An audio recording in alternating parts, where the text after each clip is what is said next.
Halo, ketemu lagi dengan saya Richard Avandi di Belajar Ilmu Psikologi. Hari ini kita akan belajar pembelajaran yang menarik banget di dalam dunia psikologi. Salah satu aliran besar di dalam psikologi yaitu adalah humanistik. Nah, hari ini kita akan membahas tentang teori di dalam humanistik, yaitu teori basic human need dari Abraham Maslow. Kenapa ini penting? Karena ketika Anda mempelajari ini, Anda akan tahu bahwa ternyata manusia itu begitu kompleks dan punya hierarki. Sehingga ketika pahamin ini, Anda bisa memperlakukan manusia itu dengan lebih baik, dan Anda bisa membuat manusia yang ada di sekitar Anda gitu ya, teman-teman Anda, orang-orang di sekitar Anda gitu ya, Anda bisa lebih paham bahwa yang dicapainya itu bukan hanya sekedar uang, bukan hanya sekedar prestasi gitu ya, bukan hanya sekedar makan gitu, tapi ternyata ada tingkatannya. Oke? Dan dengan memahami itu, tentunya Anda akan menjadi seorang yang bisa disenangi oleh orang-orang sekitar Anda. Kita akan bahas dari mulai hierarki kebutuhan Maslow terlebih dahulu. Jadi, basic human need ini membagi menjadi 5 hierarki. Hierarki yang pertama adalah kebutuhan fisiologis, yang kedua adalah kebutuhan rasa aman, gitu ya. Yang ketiga adalah kebutuhan sosial, di dalamnya adalah kebutuhan cinta dan kasih sayang. Yang keempat adalah kebutuhan akan harga diri atau self-esteem. Yang terakhir adalah aktualisasi diri. Nah, jadi manusia itu ternyata tidak serta-merta langsung berpikir tentang aktualisasi diri. Atau kalau kita lihat nih, misalkan di sekolah nih ya, coba kalau misalkan murid kita atau anak siswa gitu ya, yang dia sebelum berangkat belum makan gitu, kira-kira belajarnya konsen nggak? Nggak konsen, karena kebutuhan dasar paling dasarnya, hierarki paling bawahnya yaitu fisiologisnya tidak terpenuhi. Sementara belajar itu nanti akan berpengaruh pada kebutuhan dasar yang selanjutnya. Sehingga ketika kebutuhan dasar yang sebelumnya tidak terpenuhi, itu akan berpengaruh ke kebutuhan dasar yang setelahnya. Konsepnya seperti itu. Atau contoh yang lain gini, gimana seseorang bisa fokus pada mencari jodoh gitu ya, yaitu kebutuhan cinta dan kasih sayang di kebutuhan ketiga. Kalau dia sendiri merasa tidak aman gitu, kebutuhan dasar kedua yang hierarki keduanya, dia sendiri di keluarganya itu ngerasa tidak diperhatikan, dia sendiri merasa dia tidak punya teman, dia tidak punya orang yang peduli sama dia, bahkan sering dilakukan perundungan ke dalam diri dia gitu loh. Sehingga dia boro-boro mikirin pacar karena kebutuhan amannya pun tidak terpenuhi gitu. Jadi contohnya seperti itu. Jadi hierarki ini sangat berpengaruh. Nah, saya akan bahas dulu hierarki yang pertama, kebutuhan yang pertama gitu ya dari piramida Maslow ini ya. Yang pertama adalah fisiologis. Fisiologis ini berhubungan dengan bagaimana dia memenuhi kebutuhan dasarnya secara fisik, misalkan makan, minum gitu ya. Terus secara hubungannya dengan dia seksologi dan bagaimana dia memenuhi kebutuhan-kebutuhan dasar yang lainnya gitu ya di dalam kehidupan dia gitu. Sandang, pangan, papan ibaratnya seperti itu.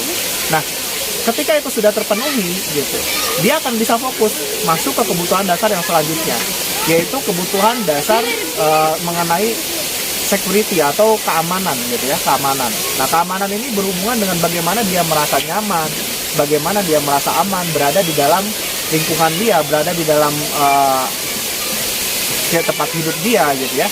Contohnya gini, ketika ada orang walaupun dia secara finansial, secara fisiologi sudah terpenuhi gitu ya, dia gajinya udah besar di dalam perusahaan gitu ya, terus dia juga udah diberikan hak yang luar biasa, tapi di dalam perusahaan itu dia merasa dia dikucilkan, dia merasa dia nggak dianggap gitu. Itu kebutuhan rasa nyaman amannya pun tidak terpenuhi.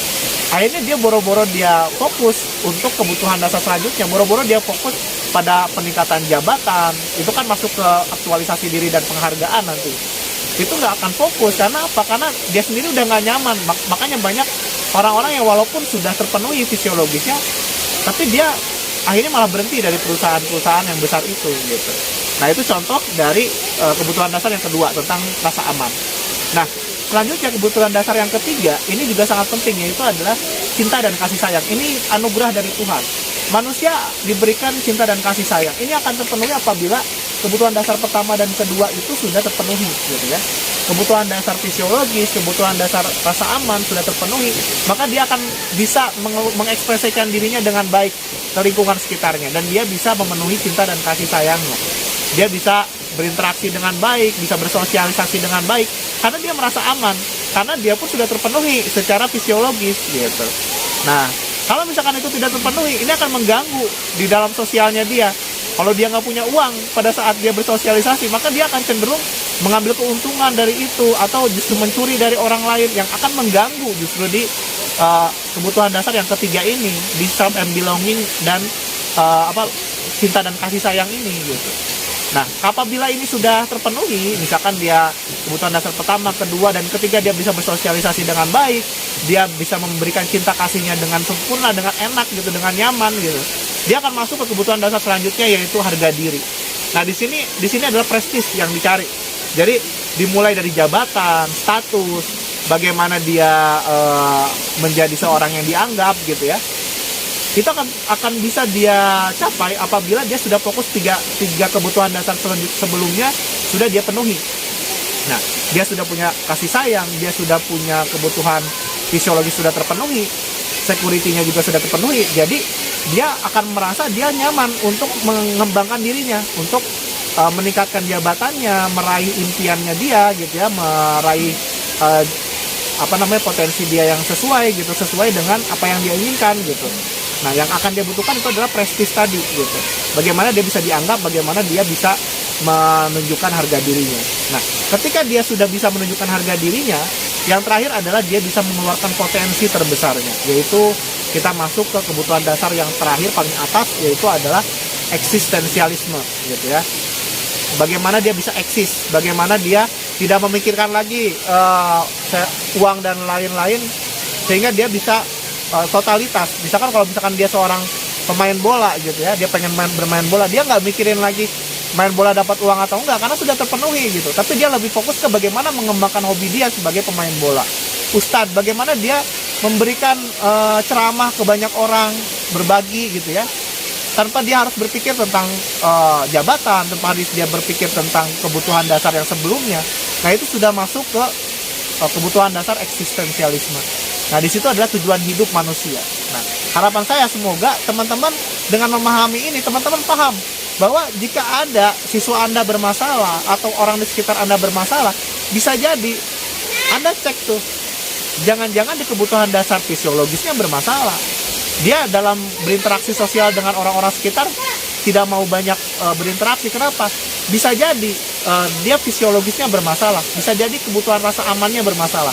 Cek itu, dan bisa jadi itu adalah salah satu cara Anda belajar ini untuk Anda dapat sebuah ilmu yang bermanfaat untuk bisa mengajak orang-orang di sekitar Anda menjadi lebih baik. Oke, itu saja. Saya Richard. Semoga bermanfaat untuk Anda. Assalamualaikum warahmatullahi wabarakatuh.